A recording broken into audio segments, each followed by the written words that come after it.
Nós podemos criar o mais lindo quadro do mundo, com todas as coisas que desejamos na vida, mas se nós nos sentirmos indignos, é o espírito e o corpo em oposição.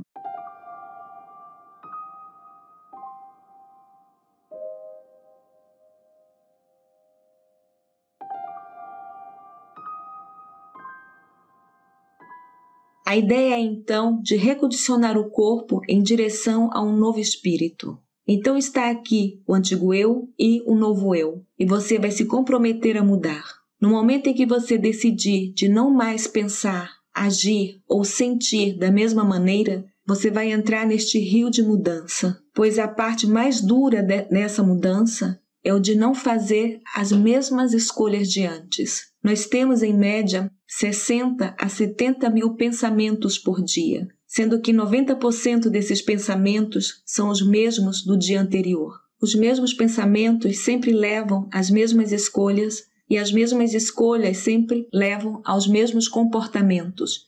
Os mesmos comportamentos criam as mesmas experiências e as mesmas experiências reproduzem as mesmas emoções. Essas emoções dirigem os mesmos pensamentos. Nossa biologia, nossos circuitos neurológicos, nossa neuroquímica, nossos neurohormônios e mesmo nossa expressão genética ficam exatamente os mesmos. Tem um princípio em neurociência que diz: as células nervosas ativadas juntas se conectam juntas. Se continuarmos a pensar da mesma maneira e a fazer as mesmas escolhas, a ter os mesmos comportamentos, a reproduzir as mesmas experiências que mantêm as mesmas redes neuronais no mesmo caminho, e tudo isso em nome de um sentimento familiar chamado você, então nós programamos nosso cérebro em um quadro muito limitado. E esse quadro limitado torna-se a nossa identidade, como uma caixa dentro do cérebro. Estou falando do conjunto de pensamentos, de emoções e comportamentos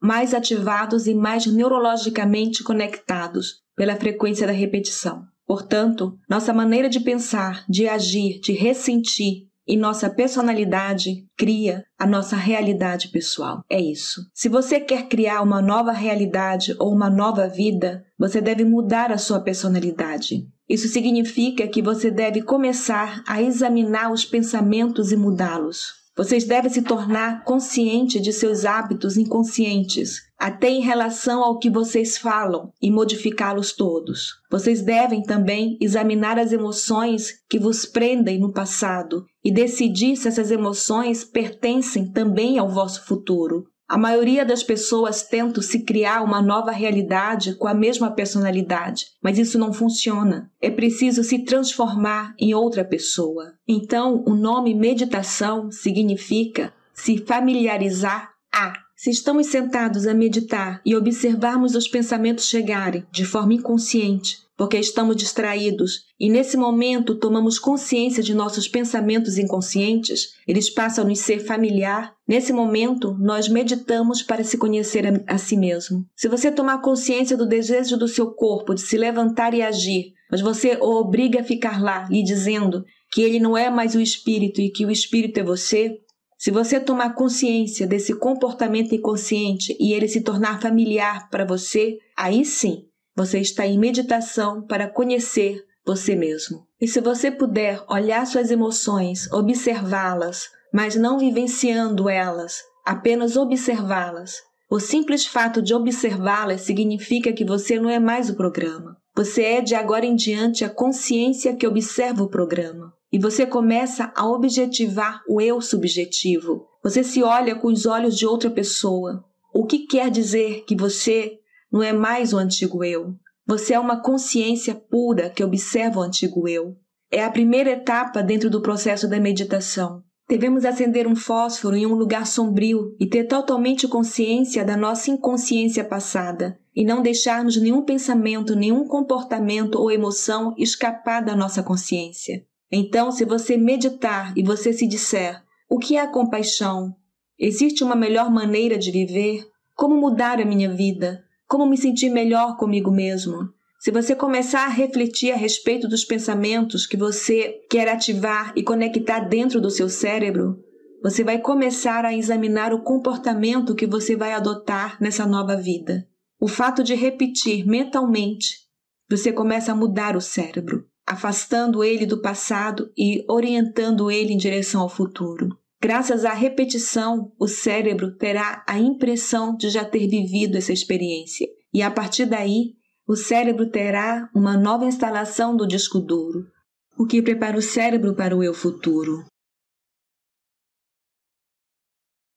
Nós devemos literalmente nos transformar em outra pessoa. Em outras palavras, os pensamentos são a linguagem do cérebro e as emoções são a linguagem do coração. E como seus pensamentos e a forma como você se sente criam o seu estado de ser, muitas pessoas têm experiências em suas vidas que eles marcam emocionalmente. Eles sentem o medo, a cólera, a dor, a frustração e a insegurança. E essas emoções acabam fazendo parte de sua identidade. Então, desde que eles comecem a pensar a certas coisas, isso ativa circuitos específicos dentro de seus cérebros que são iguais às suas emoções. Eles sentem a insegurança. E quando eles sentem a insegurança, eles têm outros pensamentos ligados a essa emoção, o que libera ainda mais agentes químicos que os faz sentir ainda mais assim. A repetição desse ciclo ao longo do tempo condiciona o corpo e ele se torna inconscientemente o espírito da insegurança. A pessoa diz então, eu me sinto em insegurança. E a partir do momento que você afirma algo, você comanda o seu espírito e o seu corpo a esse destino. Portanto, a biologia de muitas pessoas é, em grande parte,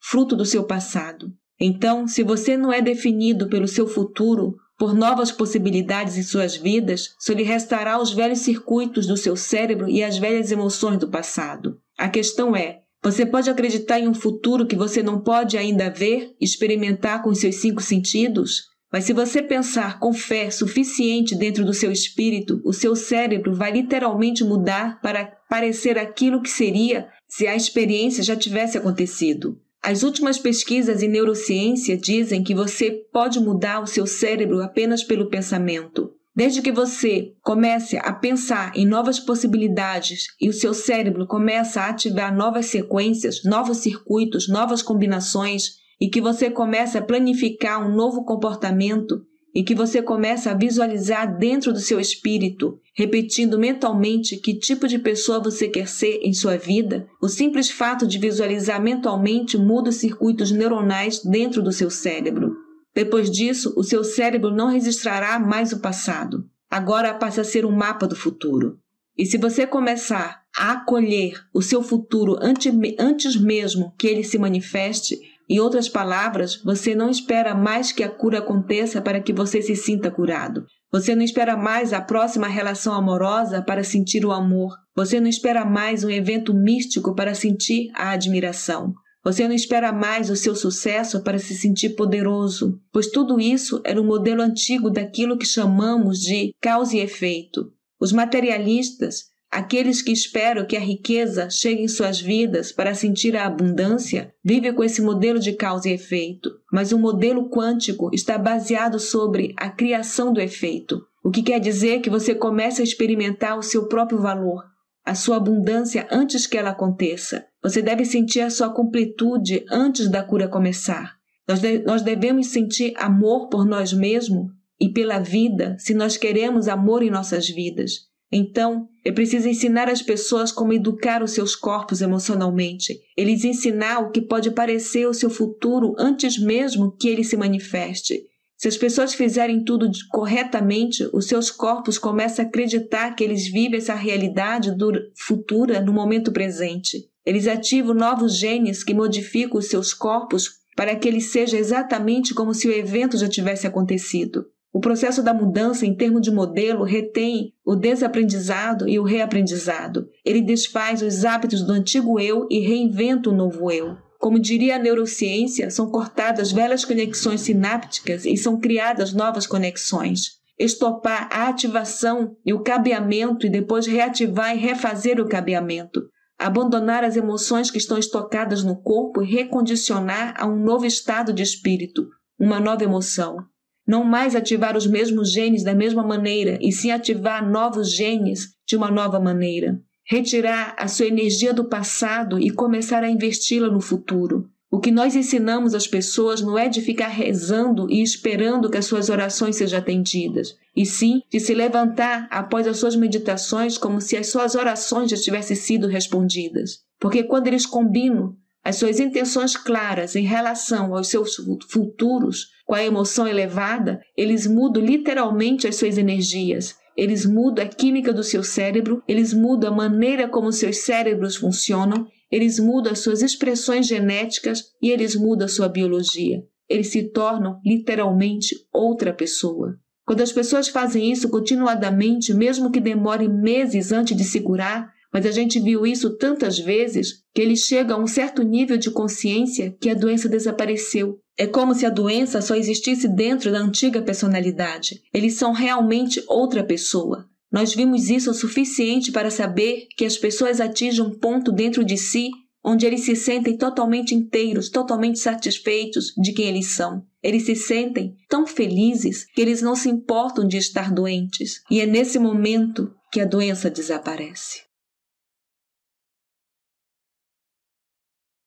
Como explicar o fato de que quando damos às pessoas um comprimido de açúcar, uma injeção salina ou lhes fazemos uma falsa operação ou um falso tratamento, uma boa porcentagem dessas pessoas aceitará, acreditará e se submeterá ao pensamento que estamos lhe administrando uma verdadeira substância ou um verdadeiro tratamento. E a partir daí, elas começam a programar os seus sistemas nervosos autônomos para fabricar a sua própria farmácia de substância que corresponde exatamente à substância que elas acreditam estarem tomando. Então a questão é, será a substância inerte que cura ou é a capacidade genuína do corpo que cura? O comprimido de açúcar e a substância inerte não curam, é o pensamento que cura. Mas este comprimido baseado no condicionamento é um símbolo que representa a possibilidade no futuro de alguém. Podemos chamar isso de intenção. Uma certa porcentagem dessas pessoas começou a ser inspiradas, entusiasmadas, exaltadas, preenchidas de Deus e começarão a esperar, a agradecer que isso possa funcionar.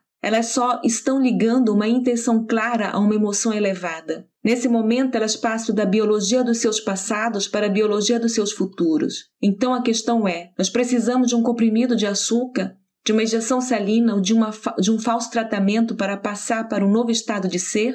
Em vez de escolher o conhecido em nossas vidas para nos ajudar a sermos curados, poderíamos escolher o desconhecido e um novo potencial no campo quântico que não esteja no lado externo? E a força de revisitar este desconhecido até que ele se torne conhecido em nossa biologia, poderíamos começar a produzir os mesmos efeitos? A resposta é sim. Nos estudos sobre a depressão, nós damos à pessoa um placebo. 81% dessas pessoas reagem tão bem ao placebo como reage bem ao antidepressivo. O que isso quer dizer? Quer dizer que elas fabricam a sua própria farmácia de antidepressivo e que o corpo e o sistema nervoso são as melhores farmácias do mundo. Então sim, é verdade que as pessoas tiveram, nos estudos sobre a depressão, que tomar o placebo por 6 ou 8 semanas.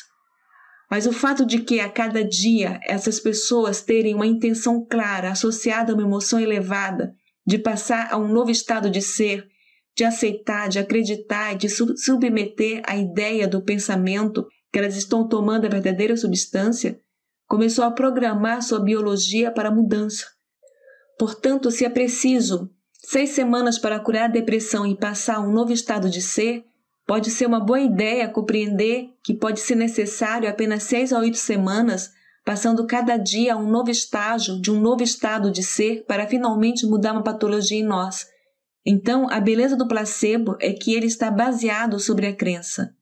E as crenças da maioria das pessoas são frutos de experiências passadas, pois ao longo da vida temos uma série de experiências que nos marcam neurologicamente e nos condicionam emocionalmente. E temos a tendência de pensar e ressentir dentro da biologia das nossas experiências passadas. Portanto, a sua maneira de pensar e ressentir cria um estado de ser.